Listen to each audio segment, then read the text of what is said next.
Hello and welcome to Lavneesh Sir ki class. This is Directorate of Education GNCT of Delhi's assessment worksheet number 6 and it is only for 8th class students. It has taken from the subject social science और इसमें हमें करना क्या है, सबसे पहले source based question है. उसमें हमें क्या करना है, उसमें 1 to 4 क्वेश्चंस हैं जिनको मल्टीपल चॉइस क्वेश्चन है. सही ऑप्शन को आपको चूज करना है और उसके सर्कल को डार्क करना है. रीड द एक्सट्रैक्ट होना चाहिए, यहाँ पे गलत लिखा हुआ है. Given below and darken the circle of correct answer of question number 1 to 4. So let's read this paragraph. Unnerved by the scale of the upheaval, the company decided to repress the revolt with all its mights. यानी इस भारी उथल पुथल के बावजूद भी company ने हिम्मत नहीं हारी और ये डिसाइड किया कि इस रिवोल्ट को सप्रेस करना चाहिए, दबाना चाहिए पूरी ताकत के साथ. It brought reinforcements from England. उन्होंने इंग्लैंड से और सेनाएं बुलाई. passed new laws so that the rebels could be convicted with ease. यानी जो भी विद्रोही हैं उनको नए नए कानून बनाए गए ताकि जल्दी से जल्दी सजा दी जा सके. And then moved into the storm centers of the revolt. और जो भी रिवोल्ट के प्रमुख केंद्र थे उन पर धावा बोल दिया. Delhi was recaptured from the rebel forces in September 1857. सितंबर 1857 में विद्रोहियों की सेना से उनको हराकर दिल्ली पर दोबारा से कब्जा कर लिया. किसने? ईस्ट इंडिया कंपनी ने. The last Mughal emperor Bahadur Shah Zafar was tried in court and sentenced to life imprisonment. जो लास्ट एम्परर थे, मुगल एम्परर जिनका नाम था बहादुर शाह जफर, उन पर कोर्ट में मुकदमा चलाया गया और उन्हें आजीवन कारावास की सजा दी गई. He and his wife Begum Zeenat Mahal were sent to the prison in Rangoon in October 1858. अक्टूबर 1858 में बहादुर शाह जफर और उनकी बेगम जीनत महल को रंगून में जेल में भेज दिया गया. Bahadur Shah Zafar died in the Rangoon jail in November 1862 और 1862 में नवंबर में रंगून जेल में ही यहाँ पर बहादुर शाह जफर ने दम तोड़ दिया, उनकी मृत्यु हो गई. The recapture of Delhi, however, did not mean that the rebellion died down after that. भाई दिल्ली पर दोबारा से कब्जा करने का मतलब ये तो नहीं था कि जो विद्रोह था वो दब जाएगा. People continued to resist and battle the British.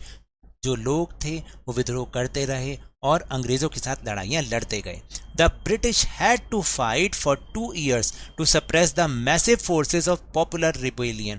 और जो ब्रिटिश सेना थी उनको लगभग 2 साल लग गए कि इस विद्रोह को दबाने में, और जो विद्रोही सेना थी, प्रमुख विद्रोही सेना थी, उनको दबाने में, उनका विद्रोह कुचलने में 2 साल का समय लग गया. Lucknow was taken in March 1858. March 1858 में लखनऊ पर कब्जा कर लिया गया. Rani Laxmibai was defeated and killed in June 1858. June 1858 में रानी लक्ष्मीबाई की भी हार हुई और उन्हें मार दिया गया. A similar fate awaited Rani Avantibai who after initial victory in Kheri choose to embrace death when surrounded by the British on all sides. और यही हाल रानी अवंतीबाई लोधी का भी हुआ. शुरू में तो उनको जीत मिली, लेकिन जब वो ब्रिटिश सेनाओं से चारों तरफ से घिर गई तो उन्होंने डेथ को चूज किया. Tatya Tope escaped the jungles of central India and continued to fight a guerrilla war with the support of many tribal and peasant leaders. और देखिए जो तात्या टोपे थे वो मध्य भारत के जंगलों में भाग गए और वहाँ छिप के उन्होंने काफ़ी टाइम तक गुरिल्ला युद्ध लड़ा. किसके सपोर्ट से? जनजातियों के, आदिवासियों और जो किसान नेता थे उनके सहयोग से ये लड़ा. लेकिन he was captured, tried and killed in अप्रैल 1859. और अप्रैल 1859 में वो पकड़े गए, उन पे मुकदमा चलाया गया और उन्हें मार दिया गया. Just as victories against the British had earlier encourage rebellion, the defeat of rebel forces encourage desertions. और देखिए जैसे जैसे ब्रिटिश के अगेंस्ट जब जो विद्रोही लड़ रहे थे तो उनसे बहुत उत्साह मिल रहा था, लोगों को भी उत्साह मिल रहा था, लेकिन जैसे जैसे उनकी हार हो रही थी तो लोगों का उत्साह भी अब धीरे धीरे फीका पड़ रहा था, धीमा पड़ रहा था. The British also tried their best to win back the loyalty of the people.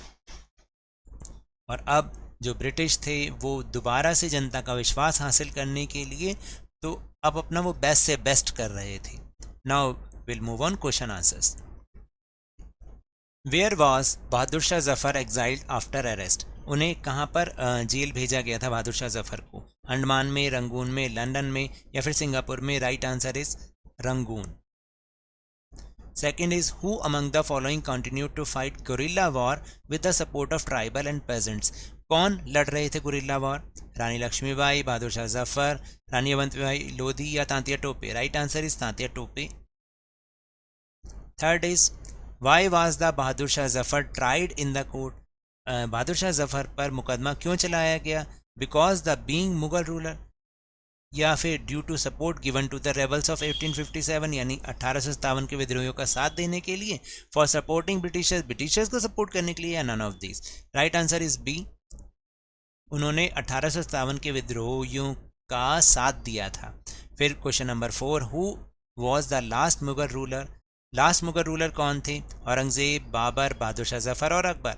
Right answer is Bahadur Shah Zafar. Now will move on question answers.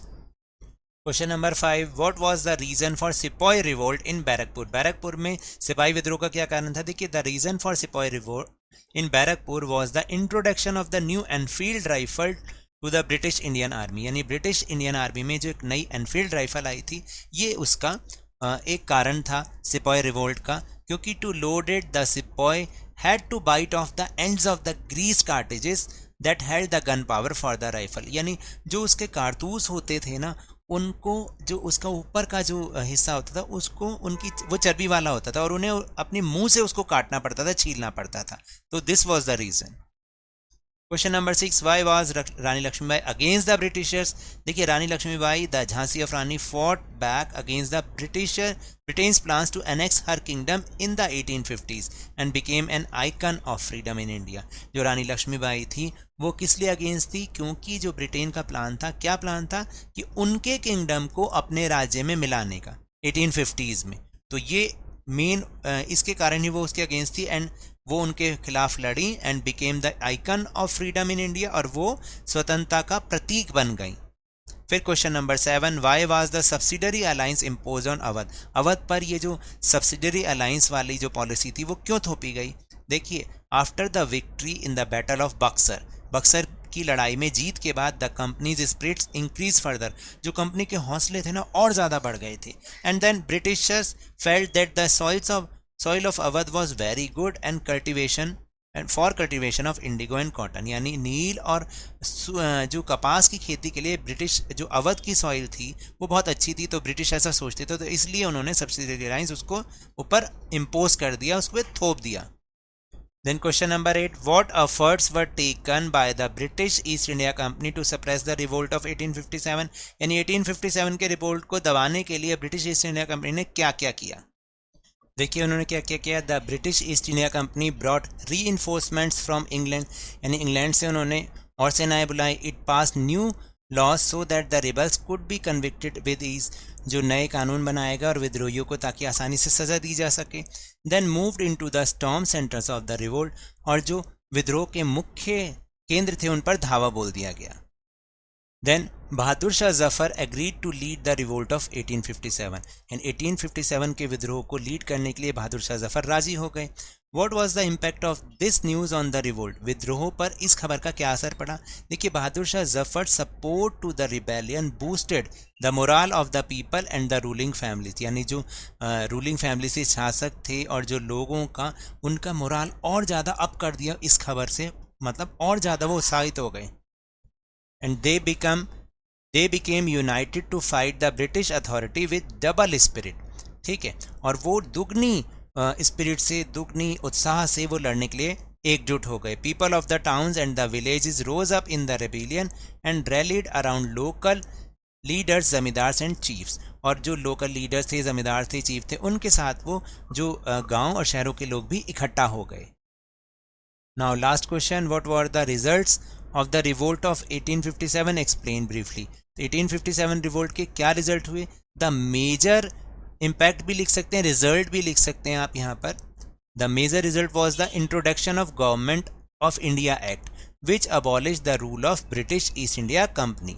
यानी सबसे जो अहम जो रिजल्ट रहा वो ये रहा कि गवर्नमेंट ऑफ इंडिया एक्ट बनाया गया जिसने ब्रिटिश ईस्ट इंडिया कंपनी के रूल को खत्म कर दिया. And mark the beginning of British Raj that bestowed powers in the hands of British government to the rule India directly through representatives. और इसने ब्रिटिश राज की प्रतिनिधियों के माध्यम से ब्रिटिश गवर्नमेंट को इंडिया को रूल करने की पूरी ताकत प्रदान कर दी।